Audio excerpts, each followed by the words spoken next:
Noticiero del Pueblo. Omar García Harfuch ha asestado un impacto decisivo contra las redes criminales que operan desde el interior de las cárceles en México.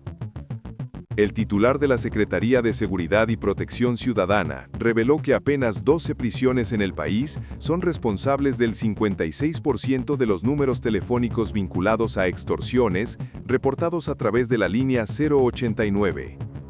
Durante el reporte de Seguridad Nacional, el funcionario explicó que con el fin de erradicar esta actividad y salvaguardar a los ciudadanos, se instruyó la anulación de señales móviles. Se ha procedido con la desactivación de antenas cerca de los centros de Matamoros y Altamira, en Tamaulipas, además de la suspensión total de redes 3G y 4G en el perímetro del penal de Santa Marta Acatitla, en la CDMX. Esto responde a la existencia de estructuras delictivas complejas que operan sistemas de extorsión interna.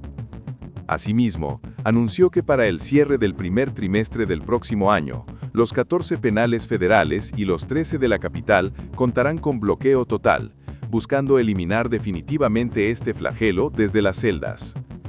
En la conferencia matutina, precisó que esa docena de recintos concentra la mayoría de los reportes telefónicos ilícitos. El secretario señaló que bajo la Estrategia Nacional contra la Extorsión, se han ejecutado 730 inspecciones en las 275 cárceles del territorio, logrando el decomiso de dispositivos móviles, tarjetas SIM, sustancias prohibidas y armamento. De igual forma, detalló que se han identificado múltiples líneas usadas para amedrentar a la población, consiguiendo la inhabilitación del 33% de dichos números hasta el momento. García Harfuch subrayó el aumento en la cultura de la denuncia ciudadana al 089, sistema que ha captado más de 83.831 reportes. Gracias a esta participación, se evitó que el 75% de los intentos de extorsión se concretaran, aunque en 8.682 casos, un 10%, el delito sí se consumó. Estas acciones han derivado en la apertura de 2.929 carpetas de investigación y el arresto de 478 sospechosos vinculados a estas redes. Por tales resultados, la presidenta de México expresó su respaldo a la gestión del secretario de Seguridad durante este ciclo inicial de gobierno. De México, hombro a hombro con los gobiernos locales y la sociedad, sigue priorizando la seguridad que se merece cada familia mexicana. Para ello, la estrategia es clara con sus 4 ejes de seguridad.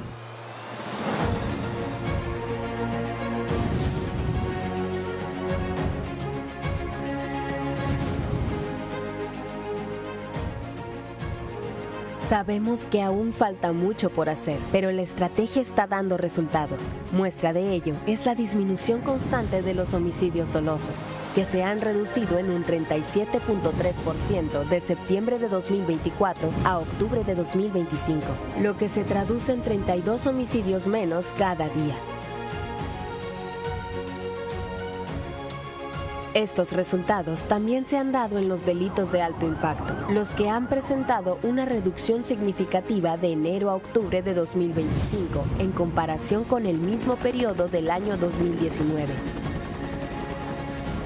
Entre los que destacan, secuestro, menos 59%, robo a negocio con violencia, menos 56.8%, robo a casa-habitación con violencia, menos 52.3%. Robo a transportista con violencia, menos 49.9%. Y total de robo con violencia, menos 48.6%. Además, un paso significativo en la protección de la salud e integridad de la juventud mexicana es la incautación histórica de grandes cantidades de droga que desde octubre de 2024 se han realizado. Las más importantes son las poco más de 1.7 toneladas y más de 4 millones de pastillas de fentanilo, las casi 154 toneladas de metanfetaminas, las aproximadamente 65 toneladas de cocaína y cerca de 75 toneladas de marihuana, y el desmantelamiento de 1.614 laboratorios clandestinos y áreas de concentración. Ante el lamentable suceso ocurrido recientemente en Uruapan, se implementó el Plan Michoacán para la Paz y Justicia, que se basa en 12 ejes con más de 100 acciones para atender las causas, de las que sobresalen el desarrollo económico sustentable, infraestructura, programas del bienestar y salud, cultura y justicia, destacando además acciones en materia de seguridad. Este plan se fortalecerá con la opinión y la experiencia de los pueblos originarios, autoridades tradicionales, municipales, estatales, con los trabajadores del campo y las familias michoacanas. También se reforzará la seguridad en la región con unidades militares conjuntas de la Guardia Nacional, de la Secretaría de Seguridad y Protección Ciudadana y de la Fiscalía Estatal, con fortalecimiento de inteligencia e investigación. Un despliegue ágil, flexible y dinámico que contempla el empleo de ingenios tecnológicos, sumando el sellamiento de los estados vecinos en este esfuerzo. Dentro de esta estrategia se instalarán mesas de seguridad quincenales con el Gabinete de Seguridad y se fortalecerá la denuncia anónima ante el delito de extorsión y otros de alto impacto.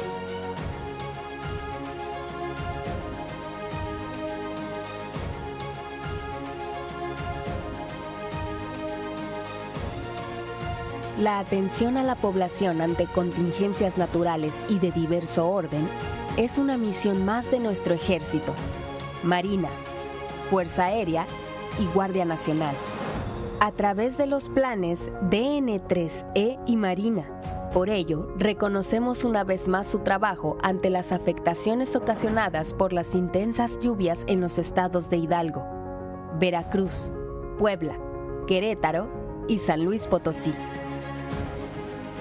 En estas tareas, los efectivos de las Fuerzas Armadas, en estrecha coordinación con diversas dependencias de los gobiernos federal y estatales, demostraron una vez más su compromiso inquebrantable con la nación, desplegando un trabajo incansable 24 horas para restablecer la normalidad en las zonas afectadas. Entre las acciones realizadas, sobresale la materialización del mayor puente aéreo en la historia de México en apoyo a la población ante un desastre natural. Este monumental esfuerzo incluyó la participación de 47 aeronaves pertenecientes a instituciones militares, gubernamentales y de la iniciativa privada, que han realizado más de 1.600 operaciones aéreas transportando más de 500 toneladas de insumos vitales. Gracias a esta labor conjunta, se logró la entrega oportuna de despensas y agua potable, la instalación de albergues y cocinas comunitarias, así como la remoción de escombros y liberación de caminos, lo que contribuye de manera decisiva al restablecimiento de la vida cotidiana en las comunidades afectadas. La construcción de la paz con justicia y el bienestar de cada mexicano es una tarea compartida, y juntos, con el esfuerzo de todos, avanzamos hacia un país más próspero. Estos resultados son el reflejo del compromiso firme y permanente del Gobierno de México con la integridad, tranquilidad y desarrollo de nuestro pueblo. A nombre de las instituciones que conforman el Gabinete de Seguridad, Secretaría de la Defensa Nacional, Secretaría de Marina, Secretaría de Gobernación, Fiscalía General de la República, Secretaría de Seguridad y Protección Ciudadana, Guardia Nacional y el Centro Nacional de Inteligencia, informaré primero los resultados obtenidos en el pasado mes de octubre. En este periodo, en el mes, fueron detenidas más de 2.300 personas por delitos de alto impacto. Se aseguraron más de 13 toneladas de droga y casi 1.700 armas de fuego. Se desmantelaron 47 laboratorios y áreas de concentración para la producción de metanfetaminas. Asimismo, en 13 meses de la presente administración, del 1 de octubre del 2024 a la fecha, tenemos los siguientes avances. Han sido detenidas 37,000 personas por delitos de alto impacto.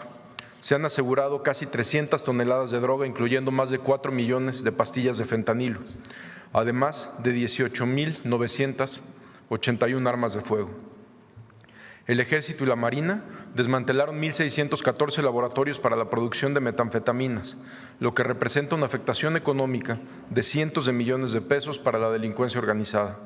También son millones de dosis de droga que no llegarán a las calles y no afectarán la salud y desarrollo de miles de jóvenes.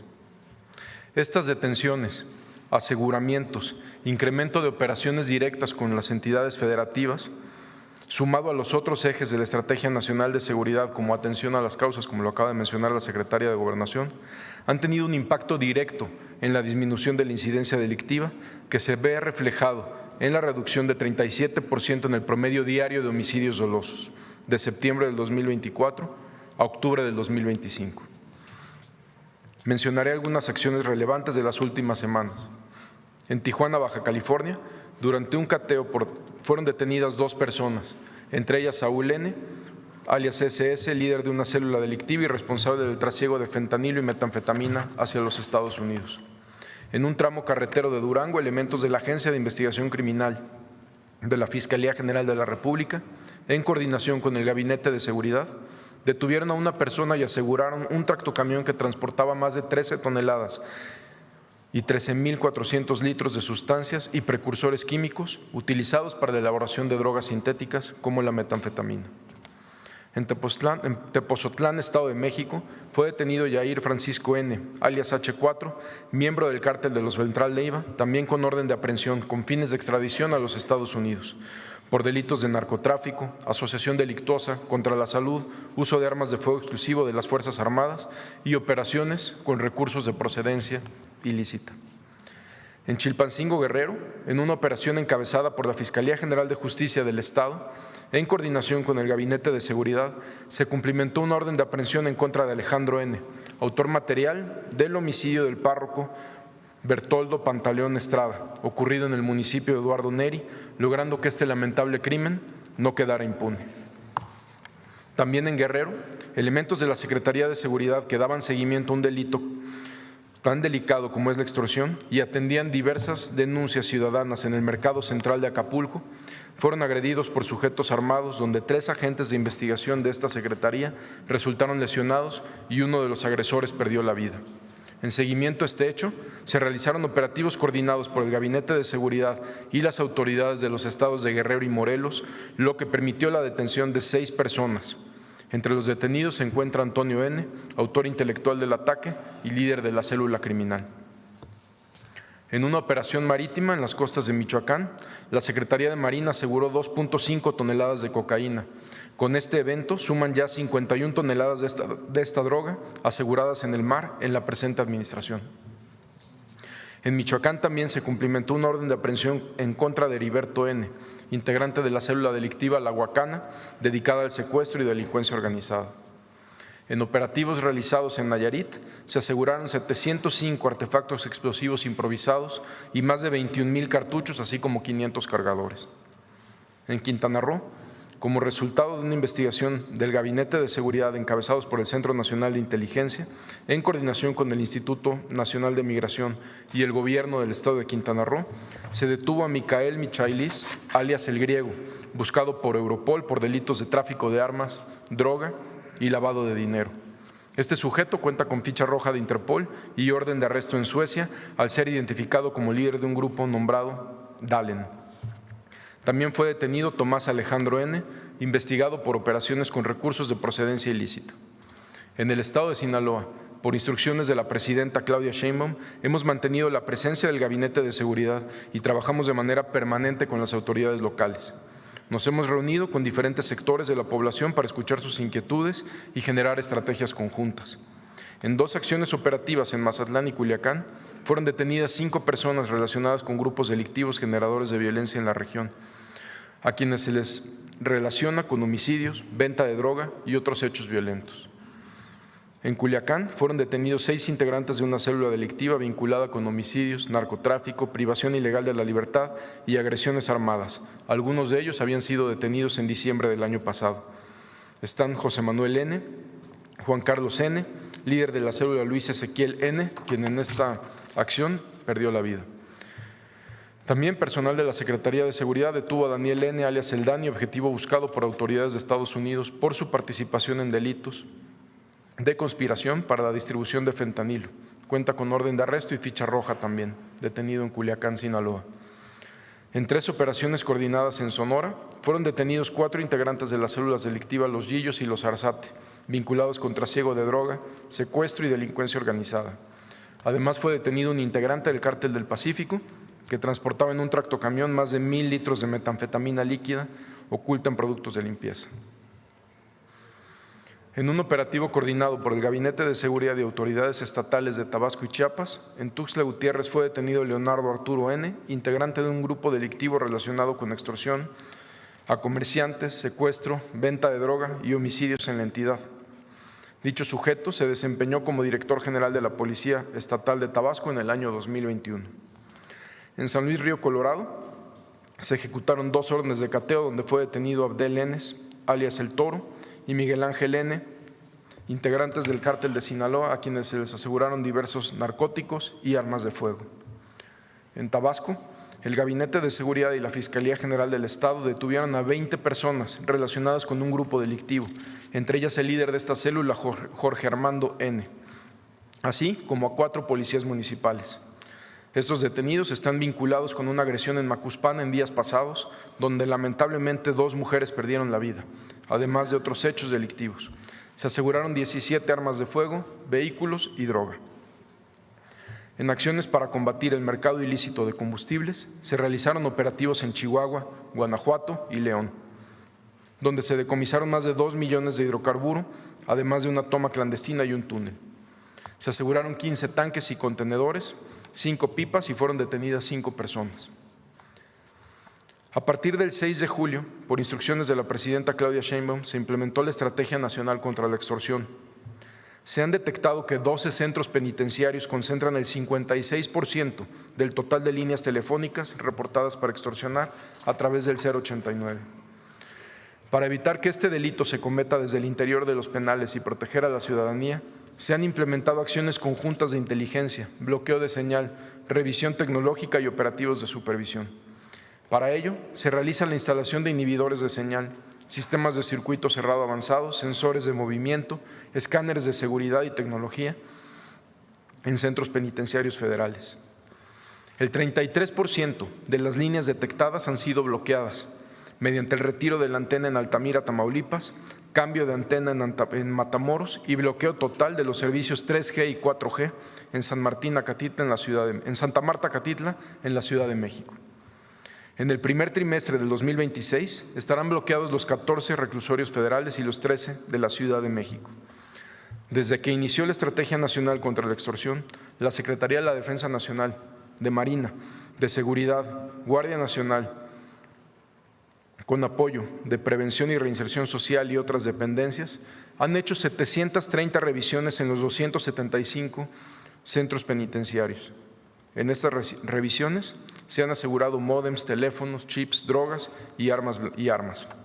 Prevención y Reinserción Social ha realizado 4,608 revisiones ordinarias en los eferesos, donde se han decomisado y asegurado más de 84,000 objetos desde el inicio de la administración. Desde que se inició la Estrategia Nacional contra la Extorsión, se mantiene un incremento en el número de denuncias en el 089, donde se han recibido a la fecha más de 83,800 llamadas, de las cuales 62,716 llamadas, que representan el 75%, fueron extorsiones no consumadas debido al acompañamiento de los operadores a las y los ciudadanos, lo que permitió interrumpir la acción delictiva. También se atendieron 12,433 llamadas de ciudadanos que se comunicaron al 089 con la finalidad de reportar un número de teléfono desde el cual los habían intentado extorsionar. Se recibieron 8,682 denuncias, es decir, 10% del total de las llamadas que se trataron de extorsiones consumadas, las cuales fueron turnadas a las fiscalías locales para su seguimiento y realizar las investigaciones que correspondan. Se generaron, gracias a esto, 2,929 carpetas de investigación. Agradecemos la confianza ciudadana para realizar estas denuncias y contribuir en numerosas investigaciones que nos ha permitido detener a quienes realizan este delito y poder bloquear los números casi de manera inmediata. Desde el 6 de julio al 3 de noviembre, en el marco de la Estrategia Nacional contra la Extorsión, en acciones coordinadas del Gabinete de Seguridad, con apoyo de las autoridades locales, han sido detenidas 478 personas en 22 entidades del país por el delito de extorsión. En el combate a este delito destaca las siguientes acciones. En Aguascalientes, en un operativo encabezado por la Fiscalía del Estado en colaboración con el Gabinete de Seguridad, fueron detenidos 4 hombres vinculados con actividades delictivas a quienes se les aseguró armamento. Entre ellos se encuentra Armando N. alias El Charro y José Manuel N., operadores regionales de una célula delictiva, ambos responsables de extorsiones, secuestros, venta de droga y homicidios. También se cumplimentó una orden de aprehensión en contra de Carlos Alberto N., colaborador de Armando N., acusado por delitos de desaparición, privación ilegal de la libertad y lesiones dolosas. En diferentes cateos realizados en Jalisco fueron detenidos 3 integrantes de un grupo criminal, entre ellos Nazario N., generador de violencia, responsable de actividades ilícitas como extorsión y venta de droga. En diversos operativos realizados en Buenavista, Tomatlán, fueron detenidos 3 integrantes de grupos delictivos generadores de violencia relacionados con la extorsión a productores de limón y distribución de droga, a quienes se les aseguró armas y droga. Entre los detenidos se encuentra John Mario N., relacionado con el cobro de extorsiones al sector limonero en Apatzingán y Tierra Caliente, además de realizar actividades de reclutamiento y entrenamiento de una célula delictiva. Derivado de trabajos de investigación, tras el homicidio de Bernardo Bravo, líder de citricultores en la región, se realizó un operativo en Apatzingán, Michoacán, encabezado por elementos de Defensa Nacional en coordinación con las autoridades del Estado y el Gabinete de Seguridad, donde fue detenido Rigoberto N., identificado como uno de los responsables del cobro de cuotas de extorsión a productores limoneros en este municipio. Las investigaciones continúan y las operaciones también. Muchas gracias.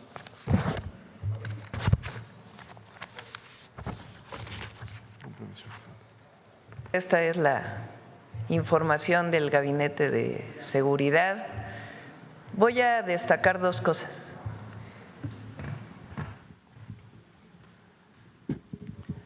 La primera, les voy a mostrar la gráfica del incremento en los homicidios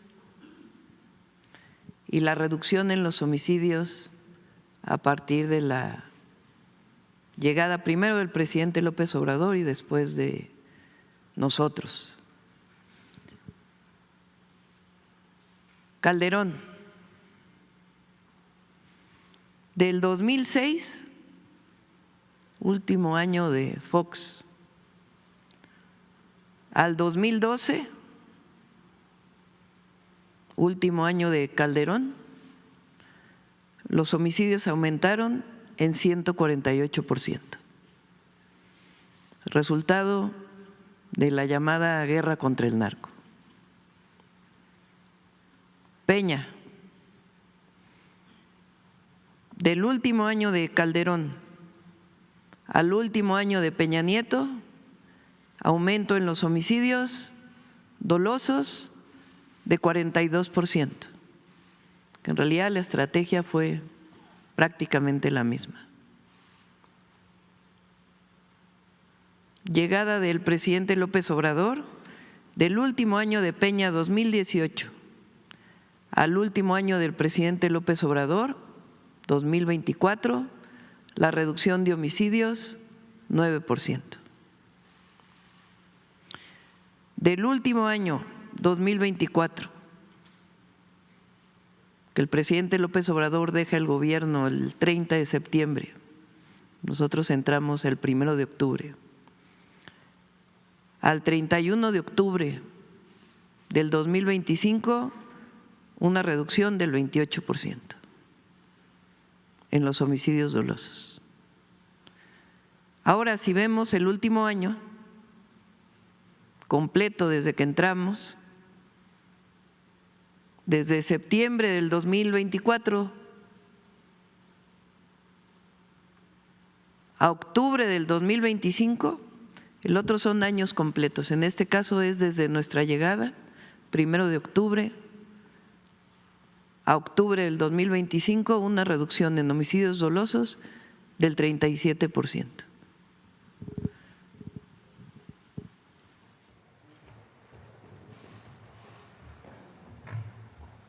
¿En qué consiste la estrategia? Son 2 brazos de la estrategia. La primera, la atención a las causas, Jamás vamos a renunciar, porque esa es nuestra esencia, atender a los jóvenes. Educación, cultura, deporte y la llegada del gobierno a muchísimos municipios donde no se había llegado, casa por casa, con todos los servicios del Gobierno de México, los programas de bienestar, atención a las familias de manera individualizada, atención a las causas, más todos los programas de bienestar y toda nuestra política humanista. Y la otra, cero impunidad. Son 37,000 generadores de violencia que han sido detenidos en estos 13 meses, en toda la República. ¿Cómo se ha logrado? Fortaleciendo la estrategia de inteligencia e investigación y de coordinación. Entonces son los dos, siempre lo planteamos así. Y particularmente 4 ejes: atención a las causas, consolidación de la Guardia Nacional, el Sistema Nacional de Inteligencia e Investigación, que permite realizar detenciones dentro de la ley, en nuestro marco jurídico, y la coordinación. 37% de reducción en homicidios dolosos, de septiembre del 2024 a octubre del 2025. 32 homicidios menos diarios. ¿De dónde viene la información? De las fiscalías estatales. 32 fiscalías estatales que envían su información todos los meses, todos los días, y luego se consolida cada mes. De todos los estados, los gobernados por todos los gobernadores, gobernadoras, la jefa de gobierno. 37% de reducción. Bueno, ahora sí vamos a las preguntas.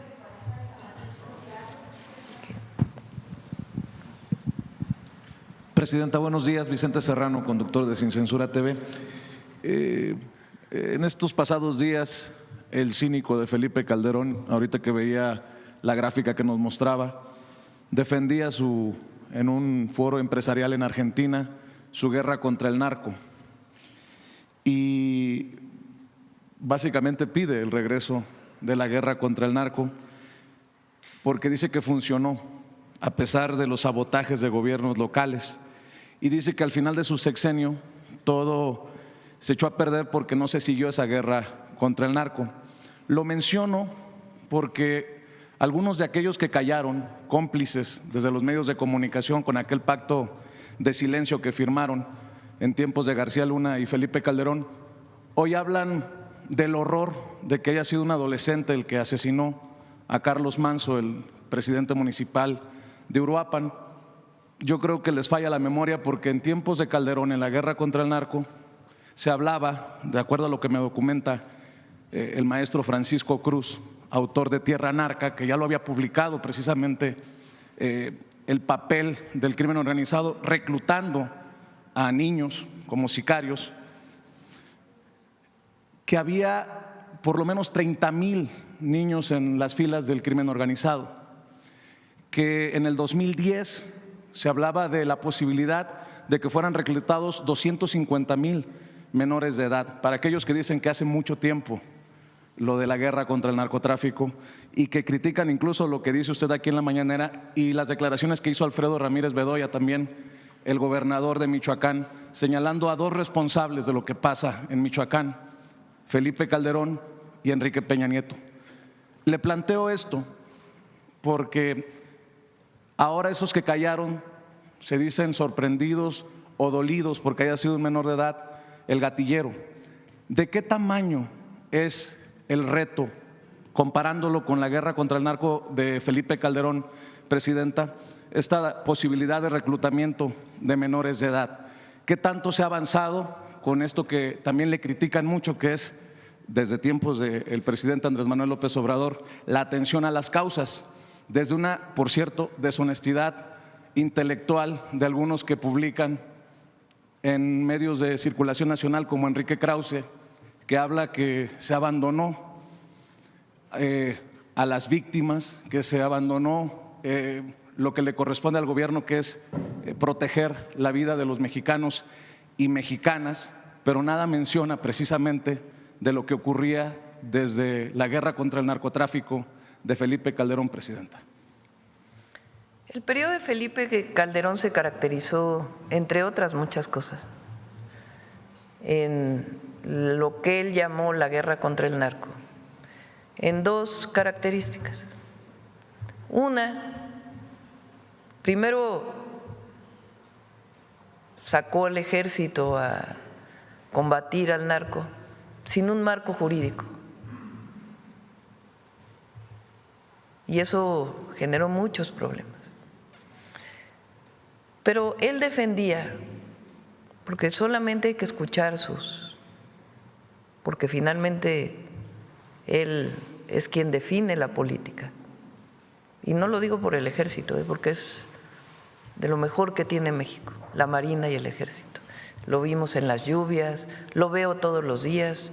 Yo estoy agradecidísima por el trabajo del ejército, de la defensa y de la Marina, de la Guardia Nacional. Y realmente el pueblo de México quiere mucho estas instituciones, sino más bien la concepción desde quien fue presidente, por cierto, que llegó con un fraude electoral. Entonces, no es un asunto del ejército, sino de quien entonces jugaba el papel de comandante supremo de las Fuerzas Armadas. Él decidió una estrategia, al llamarle guerra, de confrontación. La guerra es confrontación, con armas. Y él mismo hablaba de que no importaba que hubiera víctimas colaterales. ¿Qué quiere decir víctimas colaterales? Civiles, personas, niños, niñas, jóvenes, que en un enfrentamiento podían ser alcanzados por una bala y no importaba, de acuerdo con el entonces presidente, porque era parte de la guerra. ¿Quién declara una guerra en su propio país? Eso no quiere decir que no actuemos nosotros frente a los grupos delictivos, porque también han querido poner eso. Pero él decidió ejecuciones extrajudiciales. ¿Qué quiere decir? Que se ejecutaba a un presunto delincuente por el solo hecho de ser un presunto delincuente sin un juicio. Y hay muchos ejemplos durante aquella época. Pero no solo eso, sino que puso al frente de esa guerra a un personaje que hoy está preso en los Estados Unidos por favorecer a un grupo delictivo. ¿Cómo defender aquella actuación? Pero además no dio resultados. Pon otra vez la gráfica. Guerra. ¿Quién quiere guerra en un país? Muy distinto actuar dentro del marco de la ley, darle un marco jurídico al ejército para que pueda actuar, crear la Guardia Nacional, a la Marina también, y detener a presuntos delincuentes para que tengan un juicio. Eso se llama Estado de Derecho. Es decir, detener a un presunto delincuente para que tenga un juicio. No se trata de abandonar la impunidad, o sea, de que haya impunidad, perdón. Se trata de detenciones de generadores de violencia y que tengan un juicio. Claro, con jueces que no liberen por dinero, con corrupción. Entonces, declara la guerra y pone al frente de la guerra a una persona que está demostrado que operaba para uno de los cárteles y que se corrompió en el proceso y que hoy está preso en los Estados Unidos. Pero además aumentaron los homicidios dolosos en 148%. Muchos de ellos lo que él llamó víctimas colaterales. Peña hizo lo mismo, no cambió prácticamente nada en su estrategia. Claro, llevó a la Policía Federal a la Secretaría de Gobernación, pero en realidad no cambió la estrategia. ¿Y qué ocurrió? 42% de homicidios. Pero además en ese periodo, justamente en ese periodo se abandonó a los jóvenes. Es justamente en ese periodo cuando el rector, entonces rector de la UNAM, le llamó ninis a los jóvenes, ni estudias ni trabajas, como si fuera responsabilidad de los jóvenes. Abandono de los jóvenes. No hay escuelas, no hay educación, no hay empleo, mayor pobreza, mayor desigualdad, guerra y permiso para matar. No, bueno. Y además, al frente, a un delincuente. Eso es lo que ocurrió durante 12 años en nuestro país. Y asócienle la corrupción de los gobiernos. Entonces, ¿cambió la estrategia? Sí, cambió la estrategia. Cuando llega el presidente López Obrador dice, no, a ver, todo dentro del marco legal. Vamos a darle a la Secretaría de la Defensa un marco legal para que actúe, a Marina también. Vamos a crear la Guardia Nacional, una institución pública encargada de la seguridad de las mexicanas y los mexicanos. Y vamos a destinar recursos a los jóvenes. Se crearon las universidades Benito Juárez, el programa Jóvenes Construyendo el Futuro, se dio atención a los más necesitados, a los pobres, y salen 13.5 millones de mexicanos de la pobreza. Cuando nosotros llegamos, yo decidí fortalecer la estrategia de seguridad con un área especial de inteligencia e investigación que nos dio resultados en la Ciudad de México. Porque frente a los grupos delincuenciales se requiere más inteligencia e investigación que permita hacer las detenciones de presuntos delincuentes y la coordinación con los estados, además pues del seguimiento cotidiano y en la consolidación de la guardia, y fortalecer la atención a las causas con mayor presencia territorial en los municipios de mayor incidencia delictiva. Con este trabajo que hace Rosa Isela, la Subsecretaría de Seguridad y Protección Ciudadana, de ir tocando casa por casa a ver qué necesitan las familias. ¿Cuál es el resultado? Durante el periodo de López Obrador, 9% de reducción de homicidios dolosos. Y con nosotros, contabilizado por año, 28%. Contabilizado de septiembre del 24 a octubre del 25, 37% de reducción en homicidios dolosos. ¿Qué falta? Sí, sí falta. Que nos duele un homicidio como el del alcalde de Uruapan, a todo México le duele. Pero no por eso se va a llamar a la intervención de Estados Unidos. La última intervención de Estados Unidos lo que provocó fue que nos quitaron la mitad del territorio. Que nos pueden ayudar como vecinos, como socios, como países con pueblos hermanos, claro que nos pueden ayudar, que tienen equipos que pueden ayudar a darnos información, bienvenidos, dentro de un marco de colaboración sin subordinación. Pero se equivoca el que llama a la intervención de los Estados Unidos en México, porque nosotros no somos colonia de nadie, nosotros somos un país soberano, independiente. ¿Qué decidimos hacer en Michoacán? Reforzar la seguridad, desde la presencia hasta todo lo que tiene que ver con atención a las causas y desarrollo económico, social y del bienestar del pueblo de Michoacán. ¿Que se puede perfeccionar la estrategia? Por supuesto. ¿Que se puede mejorar el plan? Por supuesto, pero hay que empezar. Y en el camino se va fortaleciendo. Pero esta reducción, por más que la oposición o los detractores o desde fuera tengan críticas hacia nosotros, que son válidas siempre y cuando no sean mentiras, ha implicado resultados y vamos a dar más resultados todavía, porque nosotros no vamos a traicionar a nuestro pueblo, nunca. Nos comprometimos y vamos a seguir trabajando en cuerpo y alma para defender y proteger al pueblo de México. ¿Podría darnos claridad usted, Presidenta, o los secretarios aquí presentes, del tamaño del reto en relación a los jóvenes que podrían estar en peligro de ser reclutados por el narco? Entendiendo estas cifras que le compartía, de acuerdo a informes, en tiempos de Calderón había 30,000 reclutados por el narco, 250,000 para 2010 en peligro de ser reclutados, y como lo empezó a documentar, le decía Francisco Cruz en Tierra Narca, su libro, desde 2009, pues resulta alucinante que, por ejemplo, Raimundo Riva Palacio diga que su prioridad es defender a López Obrador y no hacer lo que le toca, ¿no? Ese personaje que cayó en este grupo durante aquellos años. O se les olvida que en el 2010 tuvimos un horroroso caso como el del Ponchis, aquel niño sicario.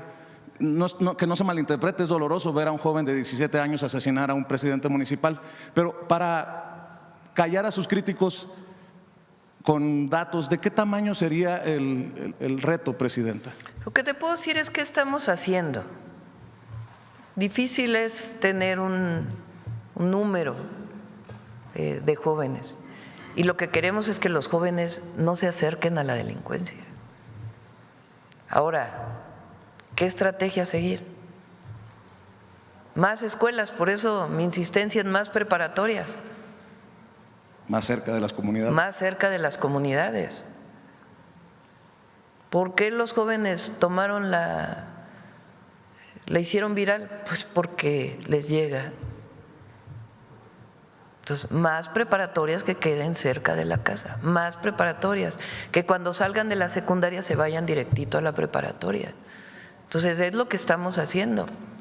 En Michoacán estamos reforzando el número de preparatorias en un nuevo modelo, 60 nuevas preparatorias, en un modelo modular para zonas rurales y ciudades más pequeñas, además de 16 nuevas preparatorias, y en todo el país más preparatorias.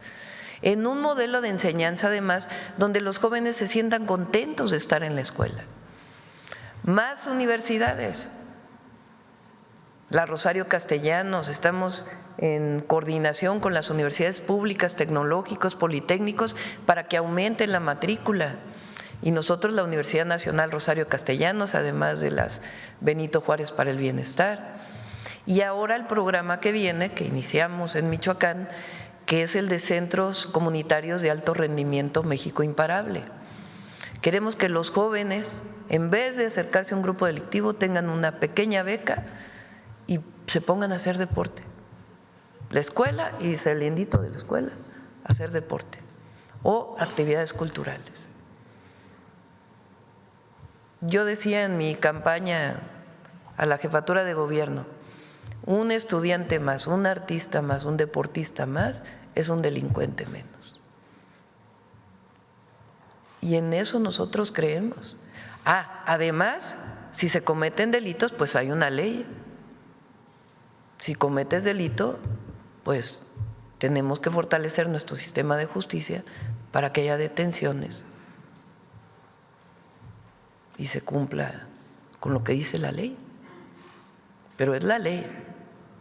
Por eso es una estrategia de construcción de paz, no es una estrategia de hacer la guerra. Es muy distinto. Pero además de honestidad en todo lo que desarrollamos. Entonces, sí son dos proyectos de nación, sí son dos proyectos de nación. Uno, que piensa que el pobre es pobre porque no trabaja. Uno que piensa que mientras más concentración de la riqueza mejor, porque en algún momento llegará el que menos tiene. Uno que piensa que los jóvenes deben pagar por su educación porque si no, no la valoran. Uno que piensa que hay Estado de Derecho a veces y a veces no cuando le toca a ellos. Uno que piensa que es mejor una intervención de Estados Unidos en México para poder resolver el problema de la inseguridad y entregar el país al extranjero. Uno que piensa que el pueblo no es sabio uno que piensa que la historia de México no representa valores, uno que se burla de los pueblos indígenas. Ese es un proyecto de nación, que por cierto hoy le llaman ultraderecha. Y otro proyecto que es humanista, que somos nosotros, que se define como humanista, que creemos en el derecho a la educación, en el derecho a la salud, en el derecho a la cultura, que creemos en las jóvenes y los jóvenes mexicanos, que creemos en las niñas y los niños, que creemos en nuestro pueblo, que creemos en los pueblos indígenas, que amamos nuestra historia, que creemos que la independencia, la reforma, la revolución y la transformación que estamos llevando a cabo es para el pueblo y ha sido por el pueblo, que creemos en un país fuerte, independiente y soberano. Esa es la diferencia. Y que creemos en que los privilegios y la corrupción no llevan a ningún lado. Es un modelo esencialmente humanista frente a un modelo clasista, frente a un modelo de discriminación. Esos son los dos modelos. Ahora está dando resultados. Nos duelen homicidios que hay como el de Carlos Manzo, claro que duelen. Y claro que en el gabinete decimos por qué pasó, qué es lo que está pasando, que se haga la investigación y que haya justicia. ¿Cómo reforzamos la estrategia? Pero regresar a la guerra contra el narco o a poner a García Luna al frente de la Secretaría de Seguridad, eso nunca más. Eso ya lo vivió el pueblo de México con mucho dolor. Esa es la diferencia. Por eso hay que pensar muy bien lo que vive México hoy hacia adelante y el fortalecimiento de nuestra patria y nuestro pueblo por encima de todo y su protección en todos sentidos. Presidenta, acabo de regresar de Chicago tratando de documentar lo que está pasando para las comunidades de paisanos y paisanas por allá con las redadas de inmigración. Y permítame incomodar nuevamente con mi insistencia, que sé que también es dolorosa para muchos. ¿Qué le han dicho el canciller, el subsecretario para América del Norte, los cónsules de lo que está pasando? Y se lo pregunto porque este pasado fin de semana la patrulla fronteriza ya entró a negocios mexicanos en La Villita, en el barrio más mexicano del medio oeste de Estados Unidos, porque hay reportes de que ya entraron a escuelas violando pues toda la ética de mantenerse fuera de las escuelas, de los hospitales y de las iglesias. Y también se lo menciono porque ya no es la apreciación de su servidor que va incrementando la violencia en estos operativos, que además siguen llevándose a cabo con encapuchados y en automóviles no identificados.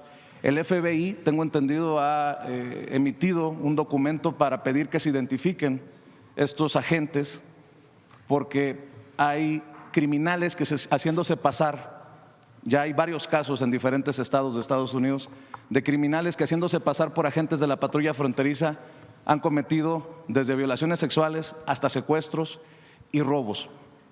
Y más aún, el alcalde de Chicago, Brandon Johnson, se pronunció en el Consejo de Derechos Humanos de la ONU para que sea investigado Estados Unidos, el gobierno de Donald Trump, por lo que está generando con estos operativos.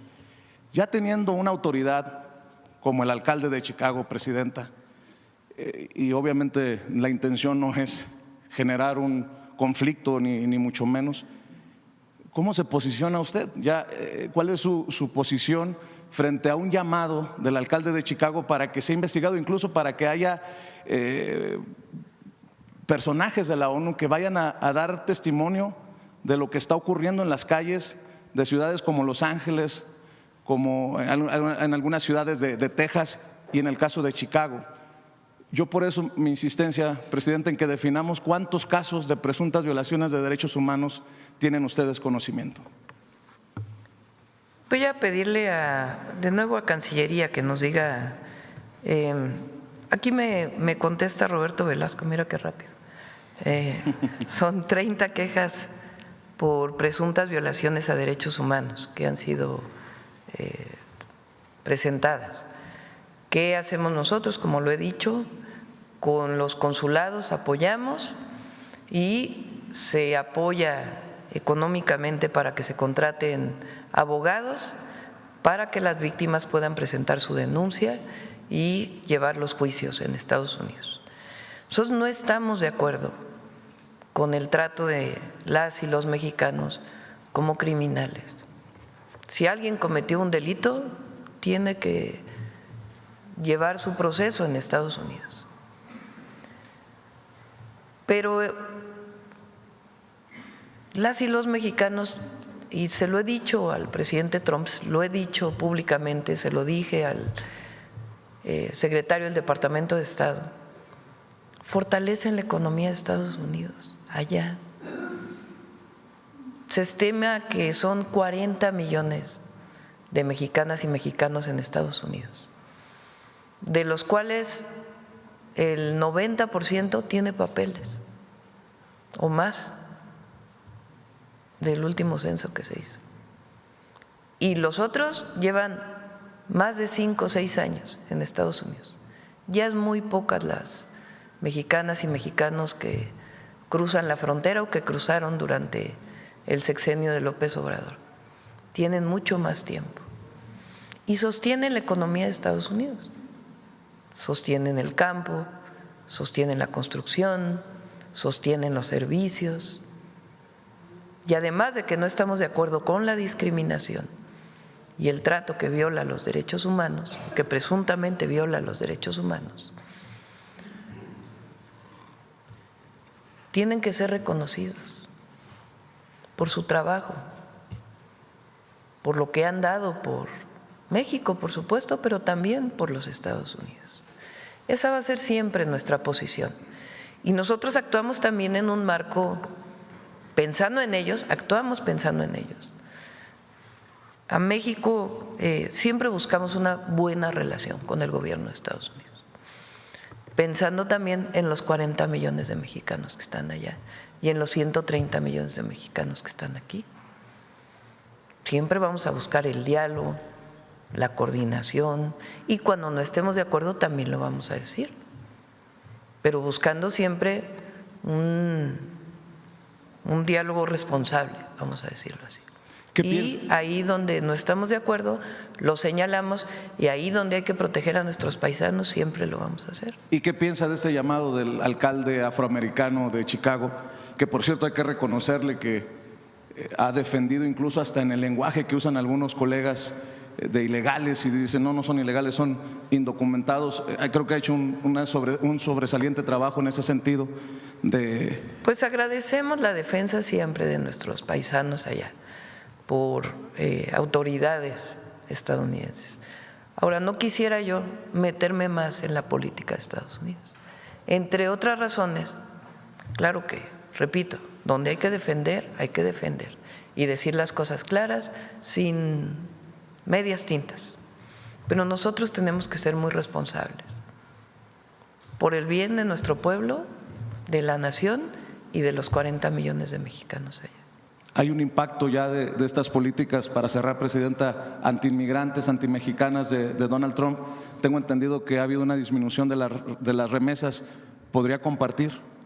Sí, a ver si tenemos la gráfica, no sé la última si está. Las remesas crecieron mucho en el 2024, 2023 y 2024, entre otras cosas porque nuestros paisanos apoyaban al gobierno de México, la gran mayoría, y estaban de acuerdo en seguir enviando a sus familias y seguir apoyando a México de esa manera. Ahora estamos como a nivel del 2022 en remesas, también para que se tome la dimensión. Y sí, entre otras razones, pues tiene que ver esta situación que están viviendo nuestros paisanos allá.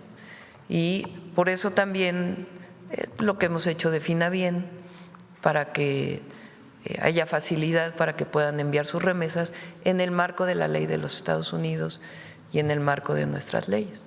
Pero siempre vamos a buscar un diálogo y una coordinación sin subordinación. Espero que nos pueda compartir esas Sí, cifras. Muchas gracias, vamos presidenta. A ver si no la Buenos días. Sí. A ver, por acá, la compañera acá.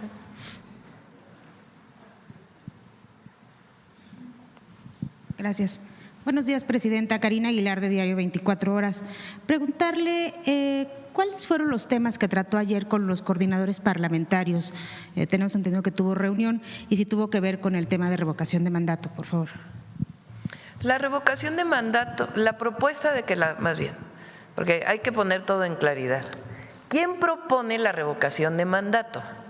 Porque ahora es como si alguien estuviera proponiendo que se hiciera una revocación de mandato. La revocación de mandato la propuso el presidente López Obrador y la llevó a la Constitución. ¿Con qué argumento? Que los gobiernos no podemos ser una carga para nuestro pueblo y que el presidente tiene que ponerse a revisión del pueblo a la mitad de su mandato. Esa fue una propuesta de López Obrador que llevó a la Constitución. Él la siguió desde que fue jefe de gobierno. Se hacía revocación de mandato cada 2 años en un esquema telefónico. La gente decidía si querían que siguiera gobernando o no. Entonces, para que quede muy claro, no es que ahora alguien está pidiendo la revocación de mandato, eso ya está en la Constitución.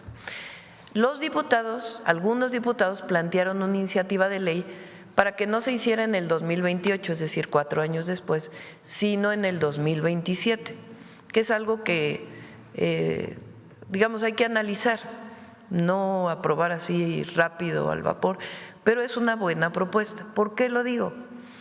Pues porque se hace al mismo tiempo que la otra elección y no se tienen que destinar recursos al siguiente año para particularmente la revocación de mandato, como fue en el caso del presidente López Obrador.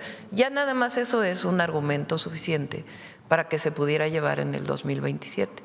Sin embargo, es algo que hay que poner a discusión, o sea, que hay que abrirlo, que sea parte de la discusión y no necesariamente aprobarlo. Esa propuesta fue propuesta de diputados. Entonces, lo que planteamos pues es que si no se puede aprobar en este periodo, que se revise, que se vea y en todo caso se podría aprobar en el siguiente periodo. Pero tiene que quedarle muy claro al pueblo de México, la revocación de mandato existe gracias al presidente López Obrador, que la lleva a la Constitución. Lo que está a discusión es cuándo se llevaría a cabo. Si el 27 o el 28, como le tocó a él, que fue en el 22, cuando se hizo la revocación de mandato. Entonces, pues hay que ponerlo a discusión, eso es todo. No es que ahora alguien está pidiendo vamos a hacer la revocación de mandato. ¿Trataron algún otro tema? Sí, los temas que todavía están pendientes en ambas cámaras. Hay varias leyes que están en el Senado y en la de diputados. En el Senado, la de diputados también lo discutió y en el Senado se está discutiendo las penas por extorsión de la ley contra la extorsión y están en ese debate en este momento. Y hay algunas otras leyes que están pendientes y algunas que, por ejemplo, la ley de protección animal y algunas otras que están proponiendo los propios diputados que pues, nos plantearon que estaban sobre la mesa, esencialmente. También preguntar, presidenta, ¿cuál sería el nivel de responsabilidad que pueden tener los escoltas de Carlos Manzo luego de que el gobernador informara que pues uno de ellos fue quien mató también a quien disparó a Carlos Manzo, al joven? Los policías municipales que eran del primer círculo de seguridad del alcalde van a volver a declarar. En efecto, esa declaración que usted dice la hizo uno de sus escoltas desde el inicio, que él dispara al agresor del presidente municipal. Sin embargo, los peritajes continúan para ver el arma que mata al agresor. Se sigue verificando el arma que también dispara en contra del presidente municipal. Entonces las investigaciones continúan y son a cargo de la Fiscalía General de Justicia del Estado y lo van a informar más adelante. ¿Están detenidos? No están detenidos, pero están localizados y están yendo a declarar cada que se les llama. Gracias. También sobre los temas que presentó ayer del Mundial, ¿cuál sería en materia de movilidad el dispositivo que van a tener para albergar a estos 5.5 millones de visitantes, de turistas. Principalmente, por ejemplo, vemos saturadas las salas del aeropuerto, pero también la llegada de transporte. ¿Van a permitir ya el acceso a los vehículos de aplicación? Son dos aeropuertos, en el caso de la Ciudad de México, que digamos son oficiales para el Mundial. Son el Internacional de la Ciudad de México Benito Juárez, en el que estamos haciendo una intervención a través de la Secretaría de Marina de más de 8,000 millones de pesos. Es para arreglo de las salas, arreglo de parte del drenaje, agua potable, las propias pistas, en fin, varios arreglos que se están haciendo y que esperemos estén listos por ahí de marzo más o menos del próximo año. Y el Aeropuerto Internacional Felipe Ángeles, que además ya va a estar funcionando el tren para cuando sea el Mundial, del AIFA a Buenavista y de Buenavista pues a donde vayan a ir los turistas que lleguen a la Ciudad de México. Por otro lado pues está el aeropuerto de Guadalajara y el aeropuerto de Monterrey. En el caso del Aeropuerto Internacional de la Ciudad de México Benito Juárez, hay un acuerdo con los taxistas del aeropuerto y también con las aplicaciones telefónicas. Cada uno tiene que tener su lugar y se está trabajando junto con Comunicaciones y Transportes. No es tan sencillo decir que entren o que no entren, sino en coordinación y comunicación con los que prestan el servicio y con los usuarios también. Y lo importante pues es que esté iluminado, que las personas de manera segura puedan tomar un taxi, puedan tomar el Metrobús, puedan tomar el tren, puedan tomar un Uber, un Didi, uno de estos de aplicaciones telefónicas en los espacios que estén determinados para cada uno de ellos. Presidenta, este martes en Diario 24 Horas tenemos publicado una información en el sentido de que el gobernador de Nuevo León ha gastado 33 millones de pesos en la promoción de su imagen con recursos propios de él, no salen del gobierno. Sin embargo, de acuerdo con especialistas que también hemos consultado, señalan que esto podrían ser actos anticipados de campaña porque se sabe que él aspira a otro cargo y que está promoviendo su imagen. ¿Usted considera que se tendría que investigar el tema? Pues que en todo caso, si hay quejas, lo investigue el INE y el tribunal, ¿no?, que son a quienes le corresponde. También preguntarle, ¿ya no va a venir el fiscal a estas conferencias? El día de hoy no pudo venir, pero sí va a seguir viniendo y tenemos buena relación con él. Y ya por último, si me permite, quedó pendiente una información en materia de seguridad sobre cuántos servidores públicos han pedido protección. Quedaron en mandarla y no me la han Sí, no sé si tengan el dato. ¿Cuántos servidores públicos se han pedido protección? Apoyo? En general, no sé si usted tenga. Gracias. Momento, personal de la Guardia Nacional ha desplegado 70 escoltas hasta el momento. No se han recibido en los últimos días solicitudes y demás, pero estamos atentos. Ya se mencionó cuál es el procedimiento. Existe una solicitud, se lleva a cabo un análisis de riesgos, la Secretaría de Seguridad y Protección Ciudadana da su opinión, se establece el nivel de riesgo y se proporciona el servicio. Pero hasta el momento son 70 escoltas, estamos hablando de más de 450 elementos destinados a realizar este servicio. ¿A partir de qué fecha? No, es en la administración, es lo que llevamos. O sea, de septiembre, de octubre del 2024 sí, a la fecha. A la fecha. Gracias. ¿De qué estados y cargos? Les damos, si quieren, un cuadro de información de en qué estados de la República se ha pedido protección. Muchas gracias. Gracias, presidente. ¿Quién más? A ver, por acá. Vamos a… Por acá. Ya los veo que… A ver la compañera.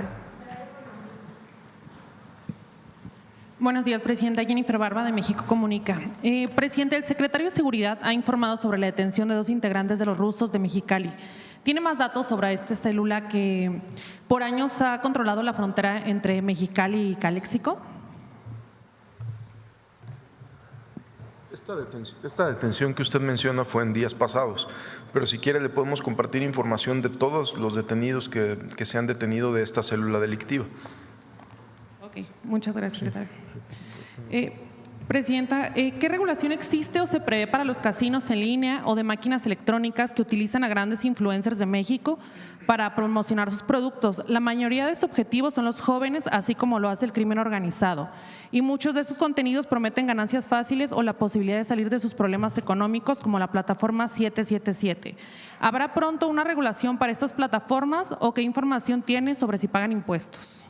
Se están revisando todos los casinos desde la perspectiva de seguridad y también de cumplimiento de la norma, y la secretaria tiene la idea también de poder actualizar la ley de casinos, porque ahora en efecto hay mucha apuesta en línea, que en su momento cuando se hizo la ley pues no existía. Entonces sí se están revisando los casinos desde la perspectiva de la Secretaría de Hacienda, Comisión Bancaria de Valores, WIF, etcétera, etcétera, desde la perspectiva de seguridad y también desde la perspectiva de que cumplan lo que dice la ley ahora y la actualización de la ley, que es importante.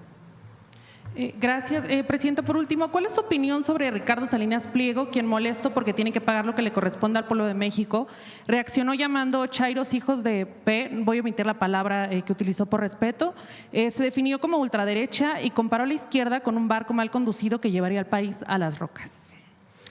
Bueno, primero, parece que la Corte puso en su agenda, ¿no? ¿Cómo se enlistó?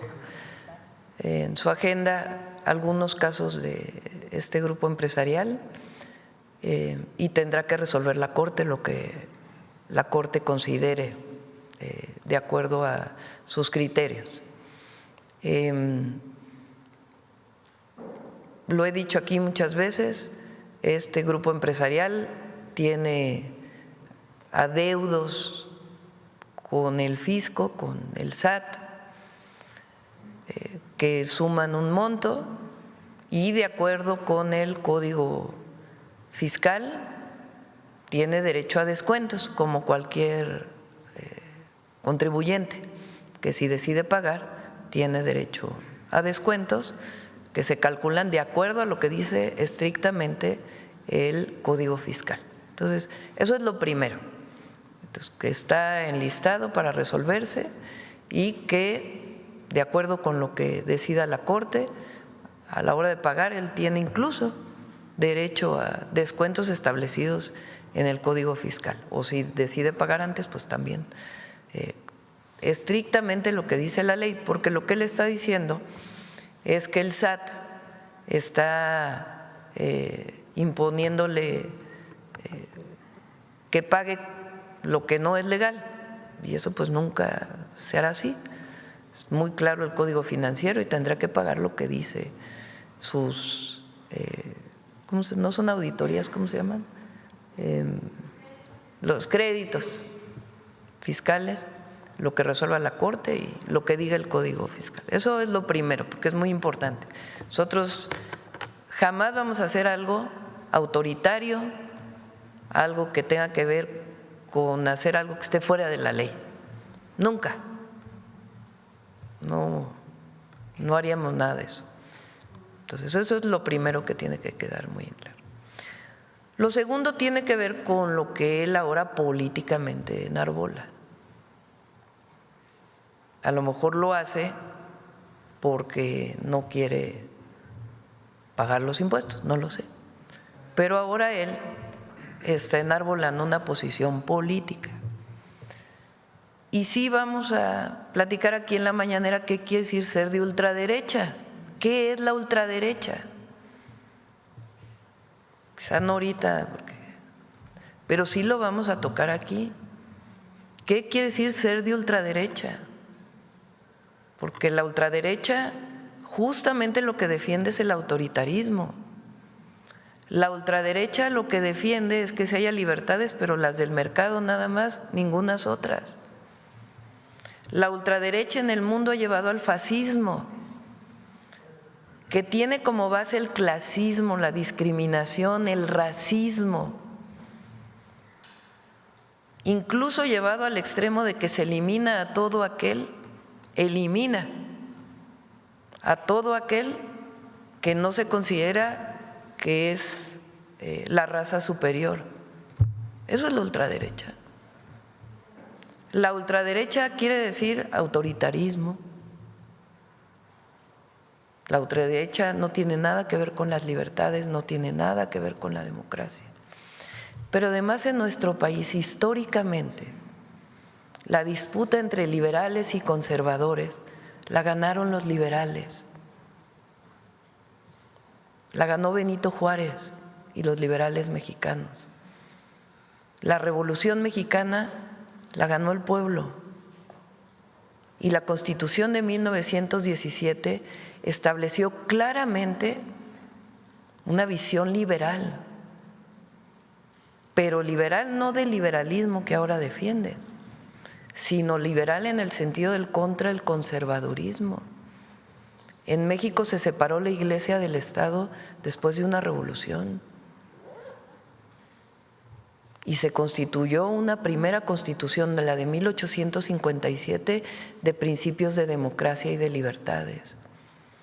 En México, desde que se luchó por la independencia, no solamente Hidalgo y Morelos enarbolaron la independencia, sino también la justicia.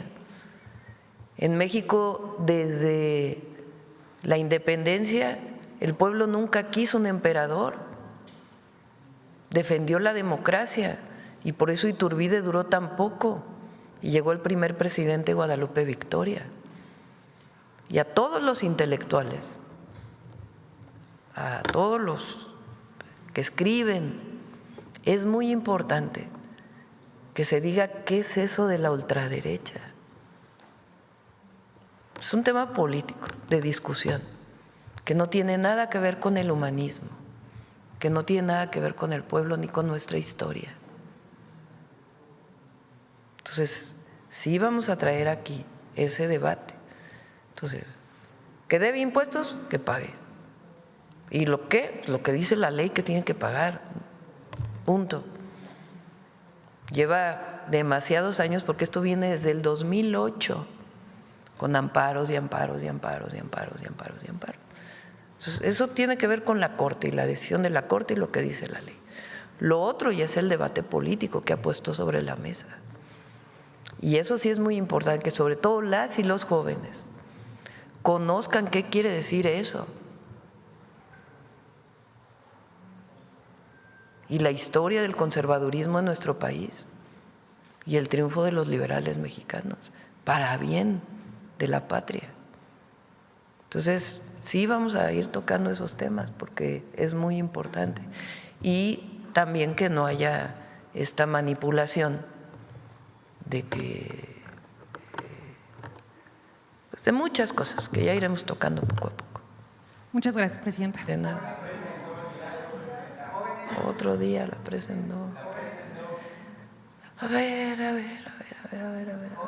para que no digan, vamos a darle la palabra aquí a Dalila.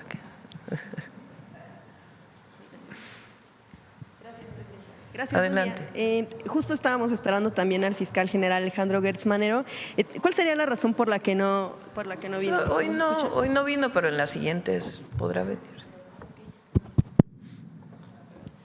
Bueno, es que justo queríamos preguntarle sobre esta situación, sobre el tema de los detalles de una investigación en torno a una falla que registró una aplicación SAT-ID que habría dejado en vulneración a millones de contribuyentes que tienen ahí su información, en cuanto a información fiscal en específico, y que, bueno, se demostró que incluso podía vulnerarse, suplantarse la identidad de algunas de las personas que están ahí registradas. Queríamos preguntar sobre el asunto de, o tal vez usted sepa sobre el asunto de si sigue operando esta aplicación, si también existiera pues este dictamen informático de la Fiscalía en el que hablaba precisamente de que esta aplicación carecía de medidas de seguridad y bueno, pues también si se investigará a los responsables del diseño de esta aplicación que se dio con la gestión todavía de la hoy secretaria de Anticorrupción, Raquel Buenrostro.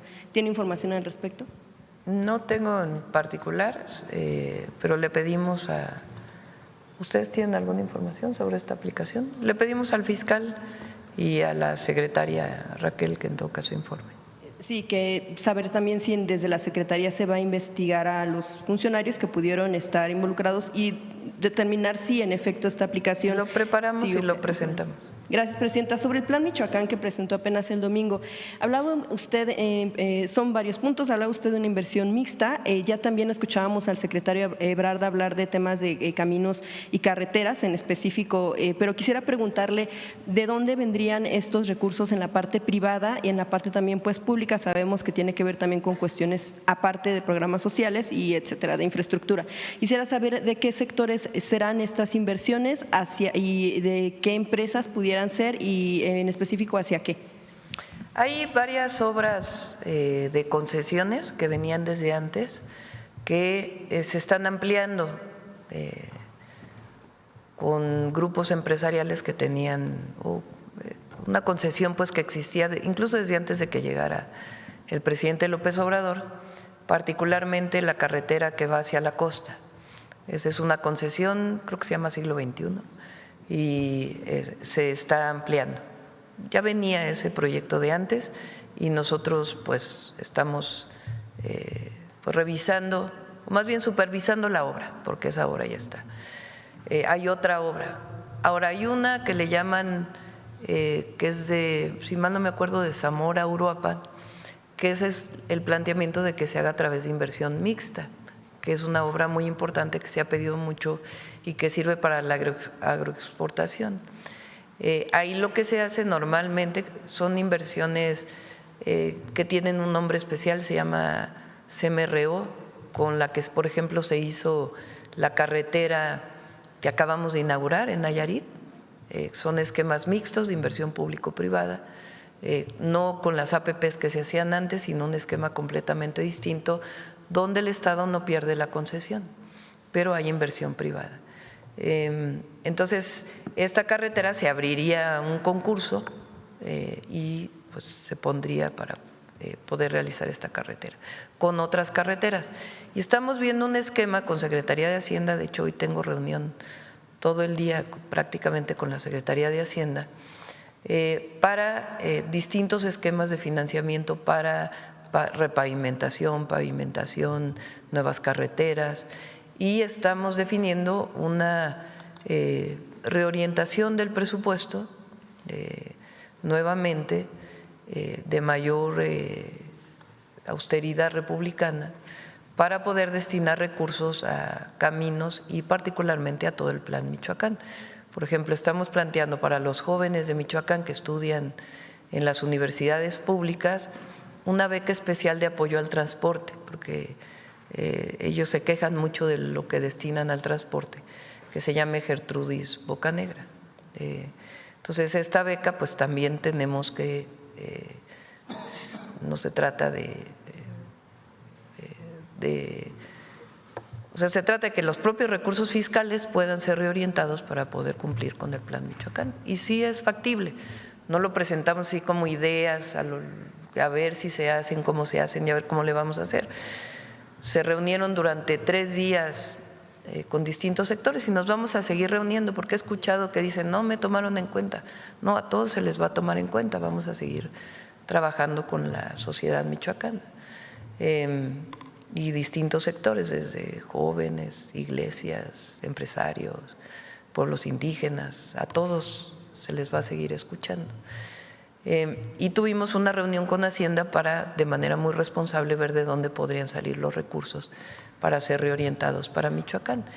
Y eso no quita todos los apoyos que tienen todos los estados, no le estamos quitando ninguna obra pública a ningún estado. ¿Todavía están haciendo entonces la revisión de dónde se pueden jalar estos recursos con Hacienda?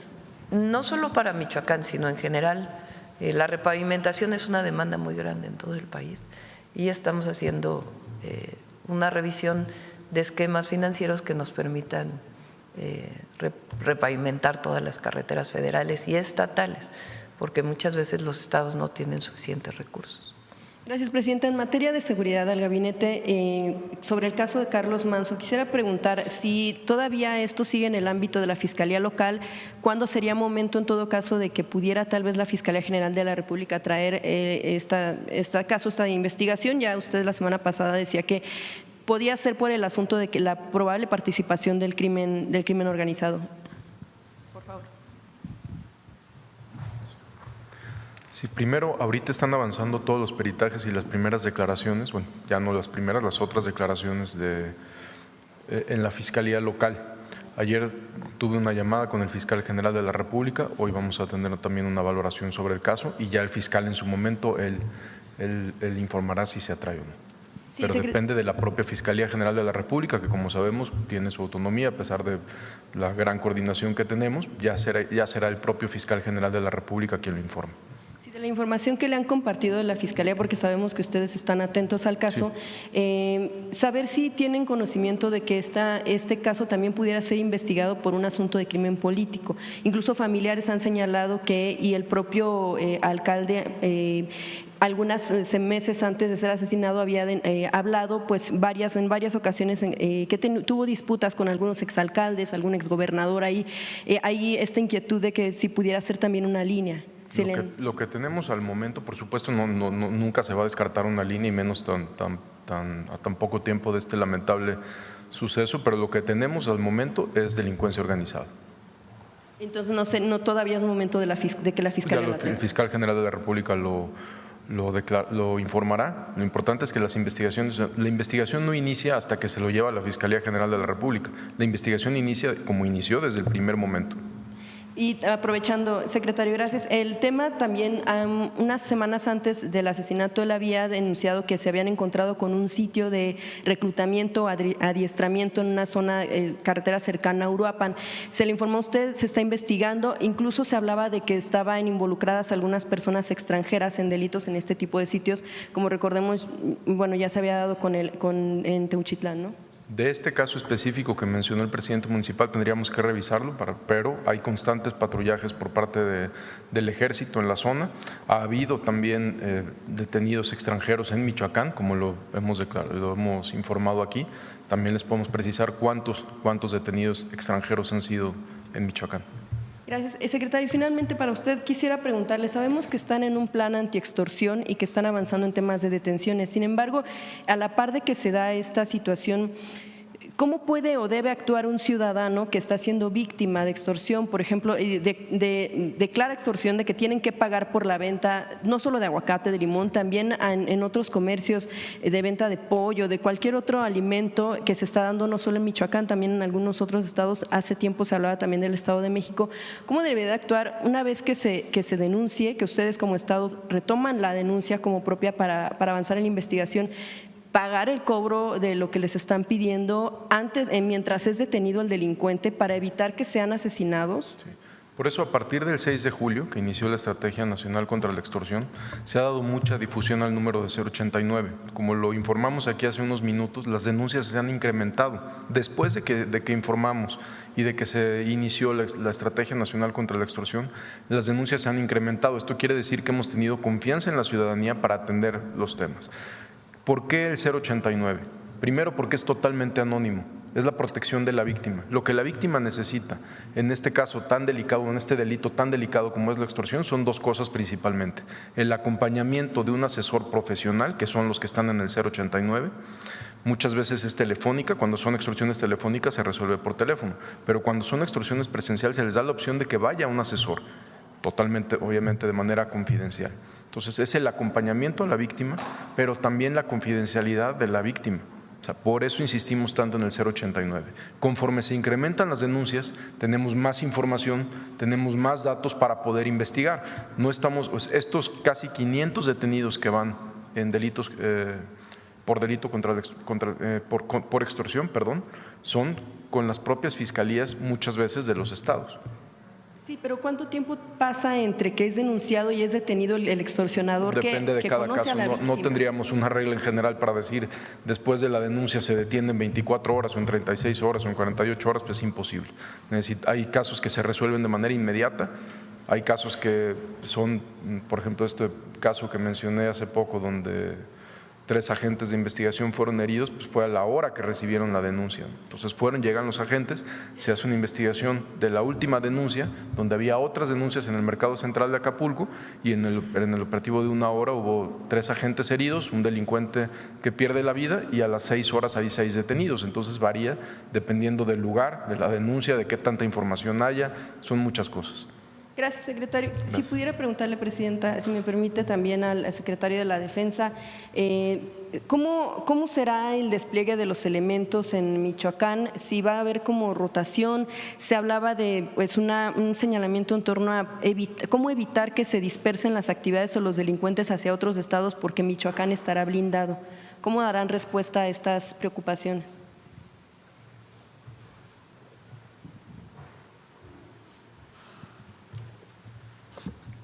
Se va a implementar un plan contención, que es la finalidad de establecer una coordinación permanente con los mandos territoriales aledaños al estado de Michoacán. ¿Qué es lo que se va a hacer? Van a buscar todos inteligencia, va a haber una coordinación muy importante para implementar operaciones coincidentes. Si bien ese es un problema al que siempre nos hemos enfrentado por las jurisdicciones, los delincuentes no tienen jurisdicción, ellos se pasan libremente de un estado a otro. Hemos establecido un procedimiento que se llama mandos especiales, es decir, en esa área se le da el mando a un comandante y él puede emplear las tropas de un mando territorial y de otro. Entonces, esa es la manera en que se va a hacer. ¿Cómo se va a materializar? Bueno, también se van a establecer muchos filtros carreteros mediante puestos de control. Van a tener medios tecnológicos, va a haber binomios canófilos. Es la forma en que se va a operar. Esa es la manera. ¿Esto contención significa encapsular a los delincuentes para evitar que vayan hacia otras zonas? ¿Cómo va a ser ahí la operación? Así es, sí, en efecto. Encapsular, detenciones. También encapsular, dar seguridad en el área, permitir el libre tránsito a los ciudadanos, a la población, evitar enfrentamientos entre ellos. También va a haber, por ejemplo, en límites con Michoacán y Jalisco, vamos a mandar células de detección de explosivos para que revisen todos esos caminos donde se tiene ya información de que existen ese tipo de artefactos, detectores, carros antiminas. Esa es la manera en que lo vamos a hacer. Bien, secretario, voy a preguntarle, aprovechando que está ahí, con lo sucedido con el alcalde de Uruapan, mientras avanza, por supuesto, el plan en el que buscarán que se tenga estos resultados, ¿qué tiene que cambiar en los protocolos de cuidado de algunos funcionarios? En este caso estamos hablando de presidentes municipales, sobre todo porque, pues, usted, como mencionaba, este protocolo pues falló, a final de cuentas, bajo el resguardo que debía tener de seguridad, pues fue asesinado. Si no vieron venir, por ejemplo, que en un evento público pues masivo hasta cierto punto, pues no corriera este tipo de riesgos. Bien, el protocolo no falló, falló el protocolo de nosotros, hablo de la Guardia Nacional. ¿Qué es lo que vamos a hacer?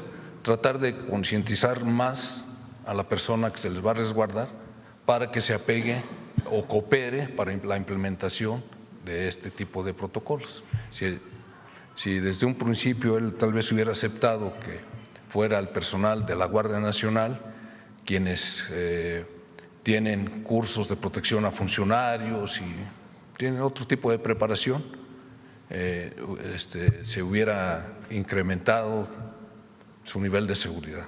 Eso es lo que se va a hacer. ¿Hasta dónde llegó su responsabilidad en ese acto? La Fiscalía General del Estado tiene el asunto, está haciendo la investigación, ellos determinarán. General, ya nada más para finalizar, se cumplen 6 meses del asesinato de 2 niñas en Sinaloa, sí. Que las familias anuncian que pues fue a manos del ejército, no fue en un fuego cruzado ni en un enfrentamiento directo. ¿Qué información se está investigando a los elementos que participaron en este hecho en el caso de Lady y Alexa? Sí.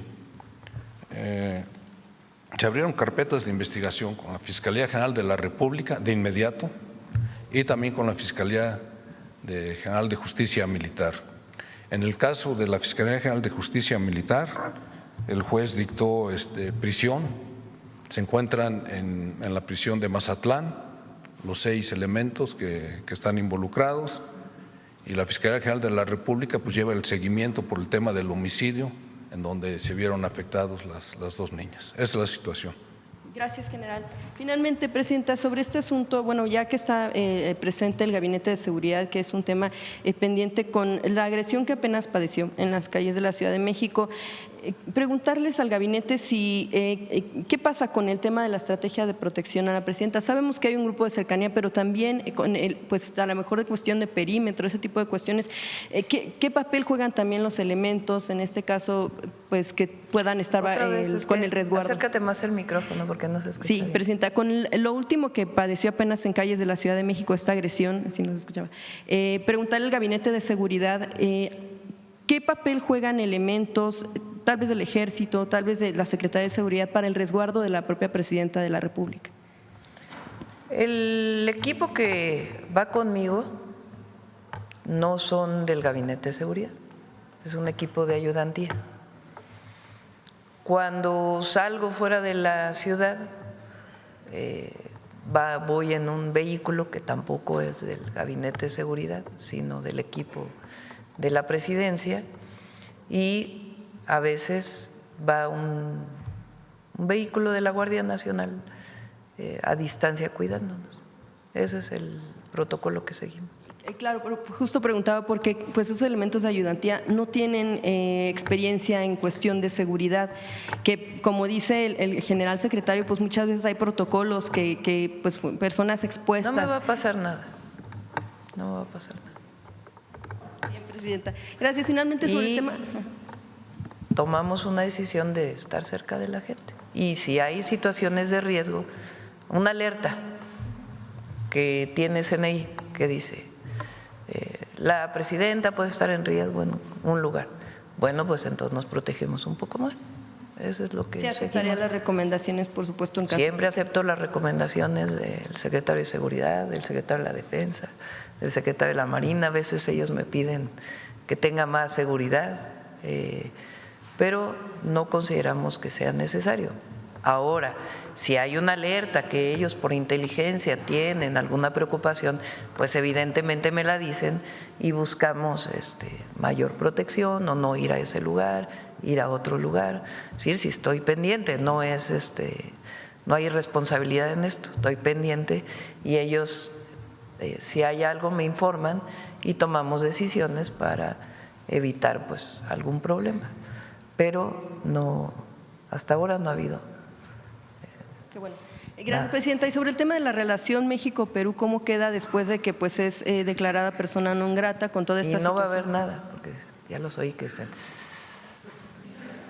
Ese es, para todos los que nos ven a distancia, así pasa aquí en la mañanera. Cuando se dice algo que de mi parte o de alguno de los compañeros o compañeras que pregunta y parece algo como difícil, se oye el ¿cierto? ¿No? Adelante. Sobre el tema, perdón, de la relación México-Perú, después de que se le declarara persona non grata como al expresidente Andrés Manuel López Obrador, ¿hasta dónde se rompen solo relaciones diplomáticas? ¿Cómo queda la situación entre ambos países? Hasta ahora no se han roto las relaciones consulares, sino solo las diplomáticas. Y con gusto la Cancillería puede dar más información.